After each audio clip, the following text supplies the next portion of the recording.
오늘 각 가정에서 영상으로 토요 예배 참여하시는 우리 교우님들을 주님 이름으로 환영합니다.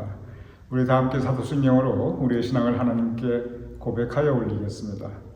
전능하사 천지를 만드신 하나님 아버지를 내가 믿사오며 그 외아들 우리 주 예수 그리스도를 믿사오니 이는 성령으로 잉태하사 동정녀 마리아에게 나시고 본디오 빌라도에게 고난을 받으사 십자가에 못 박혀 죽으시고 장사한 지 사흘 만에 죽은 자 가운데서 다시 살아나시며 하늘에 오르사 전능하신 하나님 우편에 앉아 계시다가 저리로서 산 자와 죽은 자를 심판하러 오시리라.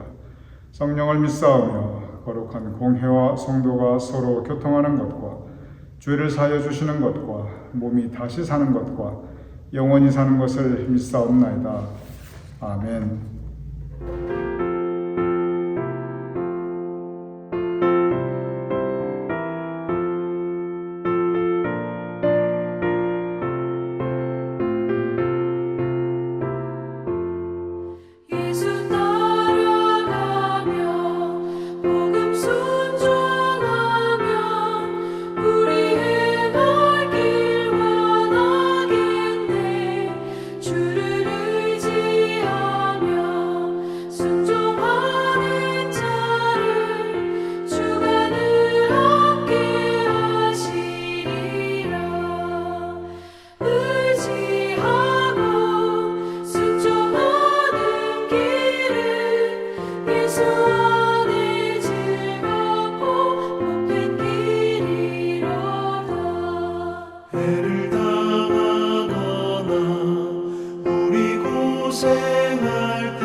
우리가 그동안 이 토요 예배에서 계속 구약의 사람들이라는 주제로 함께 말씀을 나누며 은혜를 나누었습니다. 구약의 사람들은 사실 그 이전에 신약의 사람들에 이어서 정한 주제였습니다. 즉 신약의 사람들, 구약의 사람들, 성경 전체에 나타나는 사람들의 모습, 그들의 인생을 우리가 함께 묵상하면서 은혜를 나누었던 것이 지난 1년여의 이 토요 예배 주제였습니다. 이유가 있었습니다. 그것은 뭐냐면은 사람의 본성은, 사람의 본질적인 마음은, 그리고 살아가면서 겪게 되는 삶의 주제는 사실 그때나 지금이나 동일합니다. 환경은 바뀌었지요. 문화도 바뀌었지요. 살아가는 모습도 바뀌었지요. 그러나 그러한 삶의 모습에 반응하고 그리고 그 안에서 함께 그 인생을 살아나가는 사람의 본성, 기뻐하고 슬퍼하고 인생의 즐거움과 그리고 인생의 괴로움을 동시에 안고 살아가는 존재, 육신을 가진 육적인 존재, 그러나 동시에 영혼을 가진 영적 존재, 이러한 부분들은 전혀 달라지지 않았습니다. 그래서 신구약의 사람들을 통해서 우리는 하나님에 대한 믿음을 가지고 살아갔던 사람들, 그들의 삶을 함께 묵상하면서 은혜를 나누고자 했던 것이 지난 토요 예배 주제였습니다. 이제 신약의 사람들, 구약의 사람들 그 모든 일정이 지난주 토요일 날로 모두 마무리되었습니다. 그래서 이제 새롭게 토요 예배가 시작됩니다. 토요 예배 주제, 이번에 이제 앞으로 우리 교인들과 함께 말씀을 나누며 그리고 은혜를 나눌 토요 예배의 전체적인 주제는 예수님의 기적, 예수님의 기적입니다. 신약 성경에 예수님의 기적에 대한 많은 기록들이 있습니다. 우리 교님들도 이미 잘 알고 계십니다. 예를 들어서 오병이어의 기적이라든지 물고기 2마리와 보리떡 5개로, 그리고 물 위를 걸으신 기적이라든지 많은 병자를, 이런저런 병자들을 고치신 기적이라든지 부활하신 기적, 승천하신 기적, 예수님의 사역은 신약 성경 복음서는 실로 예수님의 기적, 이 기적들로 가득 차 있습니다. 그런데 그 기적을 묵상하면서 받을 수 있는 그 교훈과 은혜들이 있습니다. 기적, 옛날에 일어났던 일, 거기서 그치지 않습니다. 예수님께서 행하셨던 기적들은 지금도 여전히 우리가 받을 수 있는 교훈과 은혜가 그 안에 담겨 있습니다. 이제 오늘부터 시작되는 이 토요 예배의 주제는 바로 예수님의 기적들을 중심으로 우리가 함께 그 각각의 기적들을 묵상하며 그 안에서 우리가 교훈과 은혜를 나누고자 하며 그 목적이 있습니다. 이제 오늘부터 시작되는 새로운 토요 예배, 예수님의 기적이라는 전체 주제로 함께 내년까지 이어질 이 토요 예배를 통해서 우리 교인들께서 함께 말씀 묵상하며 그리고 많은 은혜를 나누는 시간 될 수 있기를, 무엇보다 우리가 하나님께 영광 올려드리는 이 거룩한 토요 예배가 될 수 있기를 주님의 이름으로 축원합니다. 오늘은 그 첫 번째 시간입니다. 그래서 예수님의 기적 전체에 대한 그 내용을, 그 전체적인 그 흐름을 함께 말씀을 나누고자 합니다. 오늘의 말씀의 제목은 예수님 기적의 종류와 그리고 그 의미입니다. 예수님께서 수많은 기적들을 행하셨습니다. 그런데 그 기적들을 가만히 분류해 보면 이 분명하게 구별되는 이 4가지 다른 종류의 기적들이 있습니다. 그리고 거기에 각각 담겨져 있는 그 교훈과 은혜들이 있습니다. 먼저 우리 교님들이 성경을 볼 때 가장 많이 나타나는 예수님의 기적이 무엇이냐면 그것은 치유의 기적입니다. 즉 병 고치는 기적입니다. 장애자들을 일으켜 세우시며 회복시켜 주시는 기적입니다. 이 치유와 회복, 이 육신의 질병과 장애를 치유시켜 주시고 회복시켜 주시는 이 치유의 기적이 사실 성경에는 제일 많이 나타나 있습니다. 실제 예수님께 많은 병자들, 많은 육신의 어려움을 가지고 있는 사람들이 나아옵니다. 문둥병자, 소경, 벙어리, 불구자, 부인병, 그렇게 많은 병자들이 예수님 앞에 나오는데 예수님께서 그 사람들을 고쳐 주십니다. 치유시켜 주십니다. 그런데 예수님께서 그저 이 육신의 질병을 치유시키고 그리고 이 장애를 회복시켜 주시는 것 거기에 그치지 않습니다. 성경을 자세히 읽으면 예수님께서는 이 육신의 질병과 더불어서 이 영혼의 치유를 행하여 주십니다. 그래서 육신 또는 그 장애 치유와 회복을 통해서 그 환자들이, 그 병자들이, 그 장애자들이 그동안 겪고 있었던 마음의 무거운 짐들을 내려놓게 합니다. 그리고 질병과 장애로부터만 치유되고 회복받는 것이 아니라 그들의 삶 전체가 그리고 그들의 심령이 치유받고 온전히 회복되는 것을 우리가 볼 수 있습니다. 그래서 가장 많은 기적, 그리고 우리가 쉽게 접할 수 있는 예수님의 기적은 맨 첫 번째가 치유의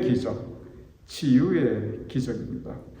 두 번째가 있습니다. 두 번째는 치유의 기적과 좀 비슷하기도 한데 그런데 분명히 다릅니다. 그것은 뭐냐면 귀신을 쫓아내는 기적입니다. 성경에 보면 귀신 들린 사람들이 많이 나타납니다. 물론 오늘날로 따지면 이제 정신질환자라고 생각할 수도 있지요. 그러나 깊이 읽어보면 그것은 악령에 사로잡힌 바 된 사람들입니다. 우리는 모두 영적 존재입니다. 그런데 성령께서 역사하시듯이 악령도 역사합니다. 그래서 악한 영이 사람의 몸과 그리고 마음을 지배하고 있는 것을 우리는 예수님의 시대에도 볼 수 있고 그리고 심지어 오늘날에도 우리가 그거 볼 수 있어요. 그래서 이 예수님께서 이 악한 영에 사로잡힌 사람들로 하여금 이 귀신을 쫓아내어 주심으로써 그들을 자유케 하십니다. 이것이 악한 귀신을 쫓아내는 기적, 바로 이것이 두 번째입니다. 세 번째 기적의 종류가 있습니다. 그것은 뭐냐면 초자연적인 기적입니다. 예를 들어서 물로 포도주를 만드십니다. 어떻게 물이 포도주가 될 수 있겠습니까? 우리는 상상할 수 없는 일입니다. 이것은 자연의 법칙을 거스르는 일입니다. 그래서 우리는 이러한 예수님의 기적을 가리켜 초자연적인 기적이라고 합니다. 예를 들면 방금까지 배를 침몰하게 할 것 같은 거센 풍랑과 그 거친 파도가 휩쓸어 옵니다. 그런데 예수님께서 말씀 한마디로 그 풍랑과 파도를 잔잔케 하십니다. 이것은 초자연적인 기적입니다.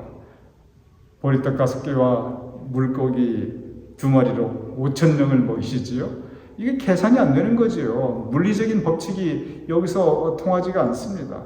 어떻게 사람이 물 위로 걸어갈 수가 있겠습니까? 중력이 있고 부력이 있고 이 모든 게 물리적인 법칙이 있는데, 그런데 성경에 보면은 그런 초자연적인 기적을 예수님께서 행하십니다. 그래서 이것이 또 한 종류의 기적입니다. 자, 첫 번째 치유 기적, 두 번째 귀신을 쫓아내시는 기적, 세 번째 초자연적인 기적, 네 번째가 있습니다. 이것은 정말 극단적인 기적입니다. 그것은 뭐냐면 죽은 사람을 예수님께서 살려내십니다. 예수님께서 야이로의 딸을 살려주시고 나인성 과부의 외아들을 살려주시고 그리고 나사로를 살리십니다. 그리고 예수님 당신 자신도 죽음에서 부활하십니다. 물론 죽은 자를 살리셨다고 해서 그 사람들이 영원히 산 건 아니에요. 다시 죽음을 맞이하지요. 그러나 죽었던 그 사람들을 다시 살려내셔서 그들로 하여금 살아가게 하십니다. 이것은 예수님께서 죽음, 즉 사망 권세까지 이기시고 죽음, 사망 권세까지 예수님의 그 발 아래 두고 계신 것을 우리가 볼 수 있습니다. 이렇게 성경은 죽은 자를 살리시는 예수님의 기적에 대해서 우리에게 증거하고 있습니다. 정리하겠습니다. 예수님께서 많은 기적을 행하셨는데 첫 번째 육신의 병을 치유하시는 치유의 기적, 두 번째 귀신을 악한 영을 쫓아내시는 기적, 세 번째, 초자연적인 기적. 네 번째, 죽은 자를 살리시는 기적이었습니다. 그런데 이것들이 모두 다 기적이거든요. 사람이 행할 수 없는 일들이에요. 만약에 사람이 행할 수 있다면 이거 기적이 아니지요. 누구나 할 수 있다면 그거 가지고 사람들이 감탄하고 놀라고 할 필요가 뭐가 있겠습니까? 이 기적은 엄격히 말하면 하나님, 천지를 지으신 하나님만이 하실 수 있는 일입니다. 이 기적을 행한다는 것은 하나님께서 부여하셔야만 할 수 있습니다. 그래서 예수님께서 기적을 행하시는 걸 보면서 사람들이 고백하게 됩니다. 요한복음 6장 14절 이렇게 기록되어 있습니다.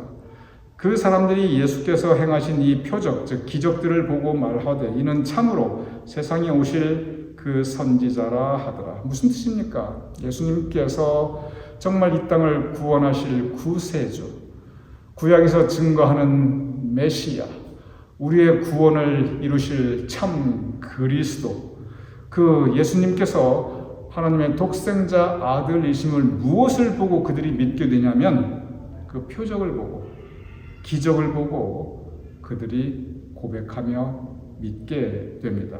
즉 기적의 종류는 아까 4가지 종류를 말씀을 드렸는데 기적의 의미, 성경에 기적이 계속 나타나 있고 또 그 기적을 바라보는 사람들의 그 반응이 계속 나타나 있는데 그 기적의 의미가 무엇냐면 왜 예수님께서 기적을 행하셨냐 하면 그 기적을 보면서 사람들이 고백합니다. 이는 세상에 오실 그 선지자 그리스도이시구나. 하나님께서 보내신 독생자 구세주이시구나. 사람들이 고백합니다. 무엇을 보고? 기적을 보고. 사람들이 믿게 됩니다. 무엇을 보고? 기적을 보고. 예수님께서 기적을 행하신 가장 큰 의미는 그것을 보고 사람들로 하여금 믿게 하려 하심입니다. 이 예수님께서 기적을 행하실 때 그 기적을 체험하는 사람들과 그리고 예수님과의 대화가 이루어집니다. 요한복음 6장 30절 이렇게 기록되어 있습니다. 그들, 기적을 본 사람들입니다. 그들이 묻되 그러면 우리가 보고 당신을 믿도록 행하시는 표적이 무엇이니까? 하시는 일이 무엇이니까? 즉, 이 기적이 무엇입니까? 왜 이런 일을 행하십니까? 이 기적의 의미가 무엇입니까? 아주 근본적인 질문을 합니다. 그때 예수님께서 대답하십니다. 요한복음 6장 40절 내 아버지의 뜻은 아들을 보고 믿는 자마다 영생을 얻는 이것이니 왜 기적을 행하는가? 근본적인 이유는 하나입니다. 보고 믿는 자마다 영생을 얻게 하려 함이었습니다. 즉 기적 그 자체가 목적이 아니었습니다. 기적을 통해서 사람들로 하여금 믿고 그리고 영생, 구원받게 하려 하십니다. 어찌 보면 하도 사람들이 안 믿으니까 이렇게 기적적인 모습을 보여주시면서 이것을 통해서라도 믿게 하려 하셨지요. 기적이 목적이 아닙니다. 다시 말씀드립니다. 기적이 목적이 아닙니다. 기적은 하나의 보고 믿게 하려는 그 구원의 한 방법이었습니다. 그런데 사람들이 기적 그 자체에 더 큰 관심을 가지게 돼요. 정말 예수님의 목적이셨던 보고 믿고 영생에 이르게 하는 예수님의 근본적인 목적은 구원의 사역이었습니다. 영생을 얻게 하려 함이었습니다. 그런데 사람들이 자꾸 기적 그 자체에만 관심을 가지게 됩니다. 그것이 바로 예수님의 제자 중 하나였던 도마의 태도였습니다. 부활하신 예수님, 나에게 기적을 보여달라. 내 눈으로 볼 수 있게 하고 내 손으로 만질 수 있게 해달라. 내가 기적을 체험하게 해달라. 그러면 내가 믿겠노라. 이거 믿음보다 기적이 더 우선순위가 되는 거예요. 예수님의 제자가 그랬으니 보통 사람들도 더 했겠지요. 그때 예수님께서 하신 말씀이 있습니다. 기적을 보여주면 믿겠다. 그러한 도마에게 예수님께서 하신 말씀이 요한복음 20장 29절입니다. 예수께서 이르시되 너는 나를 본고로 믿느냐? 보지 못하고 믿는 자들은 복되도다 하시니라. 무슨 뜻입니까? 너는 기적을 보아야만 나를 믿을 수 있느냐? 기적 같은 거 없이도, 그런 거 안 보고도 믿음을 고백하고 나를 믿음을 가지는 사람들은 복되도다 말씀하십니다.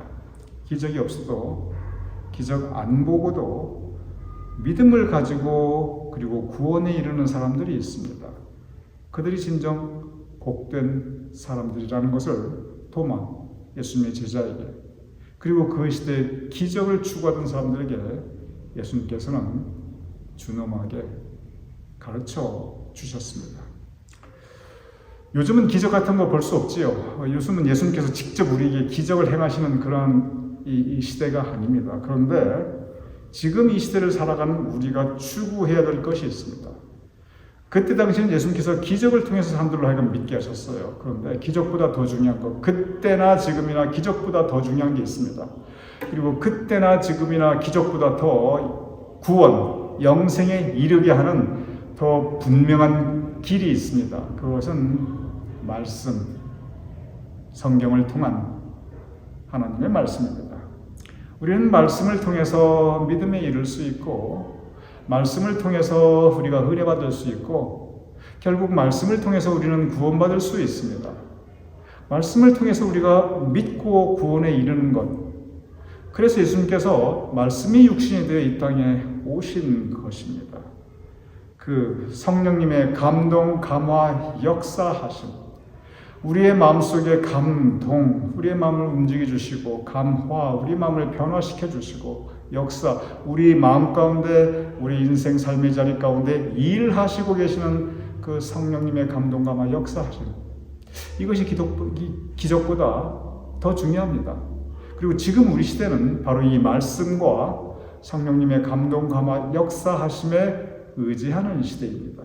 그래서 오늘 우리 교님들 이제 앞으로 내년 2월까지 계속 기적에 대한 공부를 하겠지만, 기적보다 중요한 것이 말씀이라는 것, 기적보다 중요한 것이 성령님의 이끄심에 우리가 의지하는 것이라는 것, 이것을 꼭 기억하시기 바랍니다. 이 기적보다 중요한 말씀, 기적보다 중요한 성령님의 인도하심, 이것을 마음에 꼭 새기시고, 그리고 이제 다음 주부터 구체적으로 예수님의 기적을 하나하나 공부해 가면서, 묵상해 가면서 그 안에 담긴 교훈과 은혜를 우리가 함께 나누고자 합니다. 이제 내년 2월 말까지 시작되는 이 예수님의 기적 토요 예배, 영상 예배, 우리 교인들 많이 참여하여 주시고, 또 이 시간을 통해서 우리가 더 믿음을 성숙해 나갈 수 있는 귀한 예배 시간이 될 수 있기를 주님의 이름으로 축원합니다. 우리 함께 기도하겠습니다. 아버지 하나님, 우리가 예수님 만나게 하여 주심을 감사하옵나이다. 우리가 예수님을 영적으로 만났는데 성령님께서 우리 마음속에 감동감화 역사하여 주시옵시고, 예수님의 말씀, 성경책에 기록된 그 살아 움직이시고 능력을 베푸시는 예수님의 말씀을 우리가 따라 살 수 있도록, 그래야 우리가 믿고 영생에 이를 수 있도록 주님 도와주시옵소서. 예수님 이름으로 기도드렸사옵나이다. 아멘.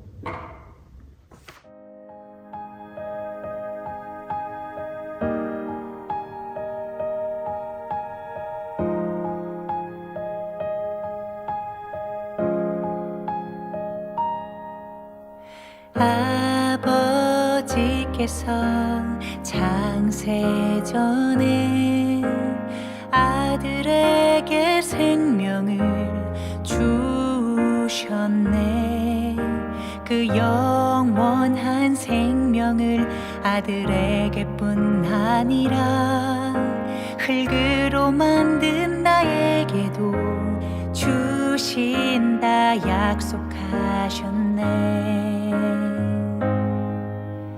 나는 먼지와 같고 나는 안개와 같고 지나가는 그림자, 헛것과 같으나 나에게 아들 안에 생명을 주셨네.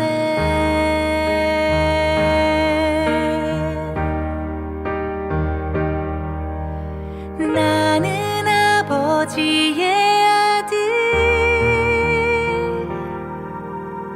나는 하나님의 자녀. 피조물인 나를 위해 아들 예수를 내어주셨네.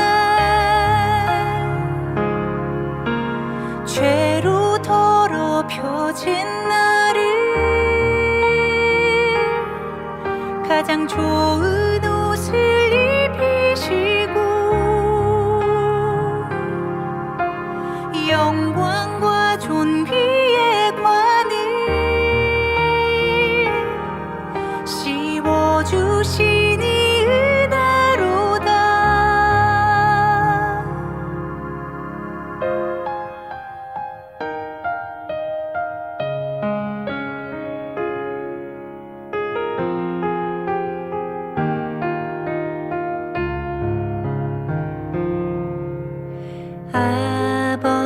아버지께서 창세전에 아들에게 생명을 주셨네. 그 영원한 생명을 아들에게뿐 아니라 흙으로 만든 나에게도 주신다 약속하셨네. 나는 먼지와 같고 나는 안개와 같고 지나가는 그림자 헛것과 같으나 나에게 아들 안에 생명을 주셨네.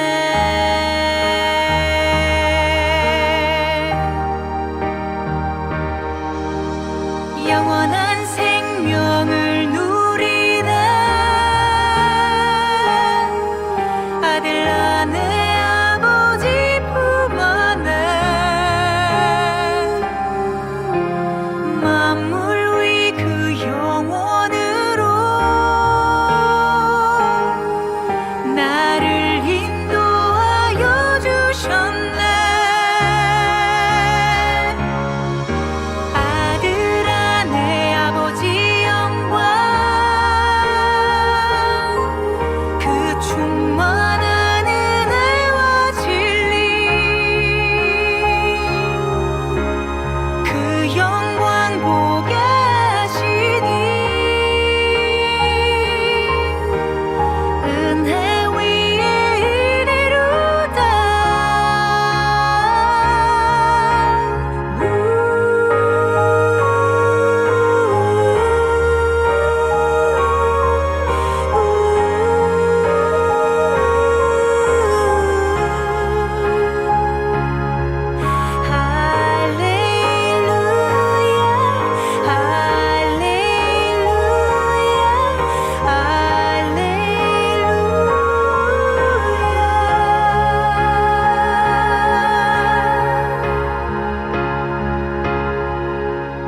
하나님의 신실하심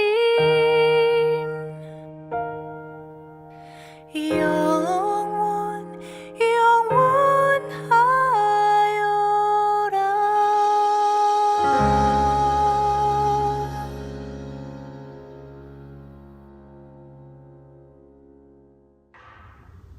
이 시간 우리 함께 주기도 하심으로써 오늘 토요 예배 모두 마치겠습니다. 하늘에 계신 우리 아버지시여, 이름이 거룩히 여김을 받으시오며 나라의 임하옵시며 뜻이 하늘에서 이루어진 것 같이 땅에서도 이루어지이다. 오늘날 우리에게 일용할 양식을 주옵시고 우리가 우리에게 주진 죄를 사하여 준 것 같이 우리 죄를 사하여 주옵시고 우리를 시험에 들게 하지 마옵시고 다만 악에서 구하옵소서. 대개 나라와 권세와 영광이 아버지께 영원히 있사옵나이다. 아멘.